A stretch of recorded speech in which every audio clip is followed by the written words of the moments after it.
ดีทุกคนกลับมาเข้าครัวน้ำกันอีกคือเก่าเนาะซึ่งว่าคลิปนี้ฮันตุกะจะพามาเฮ็ดน้ำยำไว้กินระยะยาวเลยเนาะทุกคนเนาะซึ่งว่าจะมีสูตรอะไรเฮามาเบิ่งน้ำกันดังในคลิปนี้เลยเนาะที่เห็นอยู่นี่ก็คือ จะเป็นวัตถุดิบทั้งหมดที่ว่าใช้ทำหรือว่าใช้เฮ็ดน้ำยำในมื้อนี้อะไรทุกคนก็จะมีน้ำตาลปี๊บน้ำมะขามน้ำป่าแล้วก็เกลือเนาะซึ่งว่าอัตราส่วนทุกอย่างหันตุกะได้ขึ้นไว้ให้ดังอยู่หน้าจอนี้แล้วเนาะถ้าผู้ใดอยากลองเอาไปเฮ็ดก็สามารถเบิ่งได้ตามนี้เลยเนาะอันดับแรกก็คือจะเอาในส่วนของน้ำตาลปี๊บหรือว่าน้ำตาลมะพร้าวอะไรเนาะก็จะเอามาใส่ต้มใส่หม้อที่ว่าเขาจะมาใส่ต้มแล้วทุกคนก็จะมาเทส่วนประกอบทั้งหมดนั้นลงในหม้อแบบนี้เนาะแล้วก็จะมีในส่วนของน้ำมะขามก็คือตุกจะใส่เป็นมะขามที่ว่าเป็นมะขามเปียกที่ก็จะให้เป็นแพ็คสำเร็จรูปแล้วเขาก็จะมาแช่น้ำในทุกคนแช่แล้วก็จะมาคั่นเอาแต่น้ำให้ได้ปริมาณดังนั้นเราถึงจะมาต้มรวมแบบนี้เนาะแล้วก็ในส่วนน้ำปลาเกลือทุกอย่างก็คือให้เทรวมลงในหม้อแบบนี้เลยเนาะทุกคนเนาะเดี๋ยวเขาก็การต้มมันจะใช้เป็นไฟกลางเลยทุกคนเดี๋ยวค่อยๆเคี่ยวไปเคี่ยวจนกว่าน้ำตาลปี๊บของเขาหั่นจะละลายเนาะเพราะว่ามันยังเป็นก้อนแข็งๆแบบนี้เนาะส่วนใหญ่อยู่ต่างประเทศเวลาที่พระเจ้าเอาของเครื่องที่มาขายจากบ้านเขามันก็จะเป็นแบบ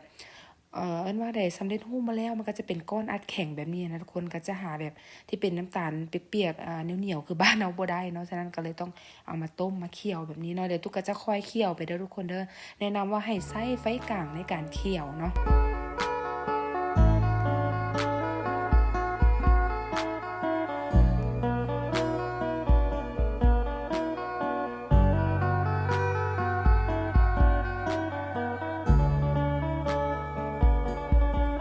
ในระหว่างที่ว่าเราเคี่ยวเราต้มอะนะทุกคนก็แนะนำว่าให้มันมาคนเนาะเพราะว่า1ก็เพื่อว่าบ่ให้น้ำตาลเราอั่นติดก้นหม้อมันจะได้บ่ไหม้ได้ทุกคนเนาะแล้วก็ถ้าว่าเราใช้ไฟแรงเกินไปน้ำตาลมันก็จะติดก้นแล้วก็จะไหม้นะทุกคนมันเช่นให้มีกลิ่นขิวกลิ่นไหม้คือหยังได้เพราะฉะนั้นการใช้ไฟกลางแล้วก็ค่อยเคี่ยวค่อยคนไปนำแบบนี้เลยเนาะ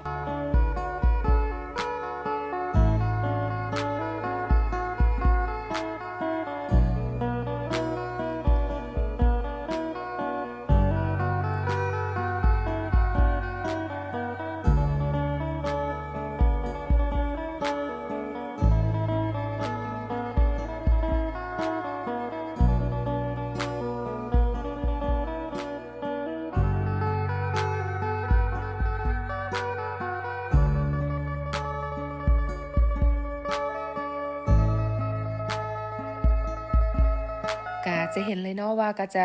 เหนียวขุ่นแบบนี้เลยทุกคนหลังจากที่ว่าเราต้มไปจนกว่าน้ำตาลเราเปื่อยหมดแล้วนะก็จะเห็นเลยว่าน้ำก็จะเหนียวขุ่นแบบนี้เลยเนาะทุกคนเนาะเพราะว่าในช่วงที่ว่ายังร้อนแบบนี้นะมันก็บ่ได้เหนียวแท้เหนียวหวานเลยทุกคนแต่ว่าพอที่ว่าเย็นตัวลงแล้วก็จะเหนียวจะขุ่นกว่านี้อีกเนาะเพราะฉะนั้นเราก็ต้มให้เหนียวให้ประมาณนี้ก็ถือว่าใส่ได้ทุกคนก็จะบ่ให้แห้งจนเกินไปเนาะหลังจากนั้นก็จะปิดเตาแล้วก็จะยกออกมาพักให้เย็นก่อนเนาะเพราะว่าตรงนั้นจะเอาไปปั่นในโถปั่นอีกเทื่อนึงทุกคนเพราะฉะนั้นก็เลยต้องเอามาพักไว้แนะนำว่าพักให้เย็นก่อนเนาะเพราะมันก็จะบ่ได้ไปว่าไดทำให้เครื่องปั่นเขาเนาะ ถ้าปั่นตอนร้อนๆเลยเครื่องปั่นมันก็อาจจะเพจะเสียได้เนาะทุกคนเนาะนี่ก็ตุกก็จะพักไว้ก่อนเฮาถึงจะไปปั่นในขั้นต่อไปเนาะ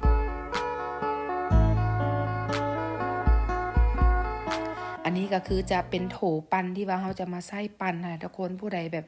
มีโถแบบใดเราก็ใส่โถปั่นที่เรามีค่ะทุกคนเนาะนี่หลังจากที่ว่าเราพักเย็นแล้วก็จะเห็นเลยมันก็จะเหนียวกว่าเก่าอีกเนาะซึ่งว่าเหตุผลที่เอามาปั่นในเครื่องปั่นแบบนี้นะทุกคนก็1ก็เพื่อจะนั่นใดจะเพิ่มความเหนียวให้กับน้ำยำที่ว่าน้ำตาลน้ำมะขามที่เราต้มมาเนี่ยทุกคนมันก็จะเหนียวขุ่นขึ้นอีกแล้วสีของน้ำตาลหรือว่ามะขามที่เราต้มนี่มันก็จะเปลี่ยนสีเดี๋ยวทุกคนจากสีที่ว่าเป็นแดงๆแห้มๆแบบนี้มันก็จะเปลี่ยนสีออกแบบเหลืองๆคือน้ำอ้อยบ้านเราอะไรทุกคนมันก็จะให้สีดูน่ากินหลายขึ้นแล้วก็จะเหนียวข้นเวลาที่ว่าเราไปใส่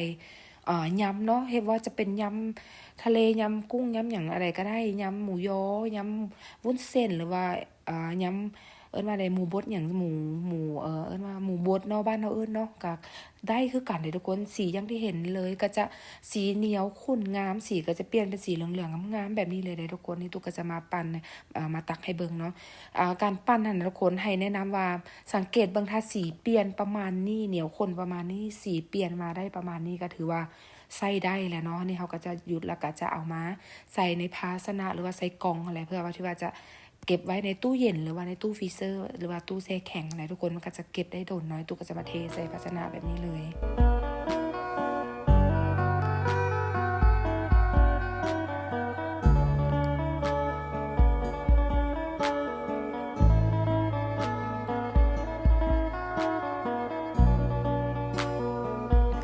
จากที่เราได้แบบนี้แล้วเนาะทุกคนเนาะก็อย่าลืมว่าต้องปิดฝาให้แน่นเนาะการที่ว่าเฮาเฮ็ดจังซี่นะทุกคน